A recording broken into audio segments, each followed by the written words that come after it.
TLM, TLM এর ব্যবহার যে আমরা আগের দিন ক্লাসে পড়েছি preparation the selection of TLM, যে টিএলএমটা কিভাবে আমরা তৈরি করব এবং যদি তৈরি না করি চয়েস করব কি করে, নির্বাচন করব কি করে, কোন টিএলএম গুলো সিলেকশন করব বা প্রিপারেশন করব। তো আজকে পড়াবো যে কিছু কন্ডিশনস বা ক্যারেক্টারিস্টিক্স থাকে যেগুলো টিএলএম ব্যবহার করার সময় আমাদের মাথায় রাখতে হবে। অ্যাজ এ টিচার আমাদের বেশ কিছু কন্ডিশনস বা ক্যারেক্টারিস্টিক্স মাথায় রাখতে হবে before using TLM.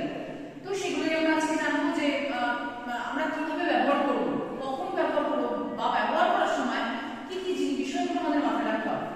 First of all বলি নাম্বার 1 যেটা, সেটা হচ্ছে যে টিএলএম ব্যবহার মানে টিচার যদি টিএলএমটা ইউজ করছেন তার কোনো ক্লাসে তার কোনো টপিক পড়ানোর সময় তাকে সেই টিএলএমটা ব্যবহারে দক্ষ হতে হবে।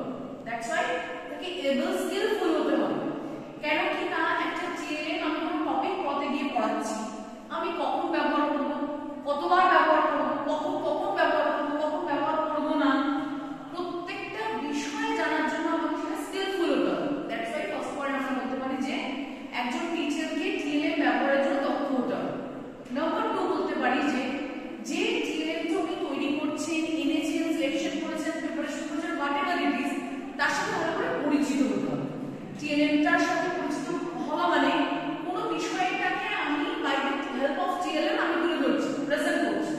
তাহলে টিএলএম এর আদ্য প্রান্ত খুঁটিনাটি প্রত্যেকটা বিষয় সম্পর্কে আমাকে ওয়াকিবহাল হতে হবে। বোঝা গেল? আমি যাকে পরিচিত ভালো করে হলে আমি প্রেজেন্টেশনটা তত বেশি বোল্ড, তত বেশি কমপ্লিট হবে। থার্ড পয়েন্ট ইজ যে প্রতিবার বা টিএলএম ইউজ করার সময় মেইন ফোকাস বা এমটা হবে স্টুডেন্টদের অ্যাক্টিভ করে দেওয়া, সক্রিয়। বিকজ আমরা জানি মানে আমরা চাই যে by the use of TLM আমরা টিএলএমটা ইউজ করে স্টুডেন্টস যারা তাদের মোটিভেট করবো, তাদের অ্যাট্রাক্ট করবো, তাদের অ্যাটেনশনটা আমরা নেব আমাদের স্টাডিতে।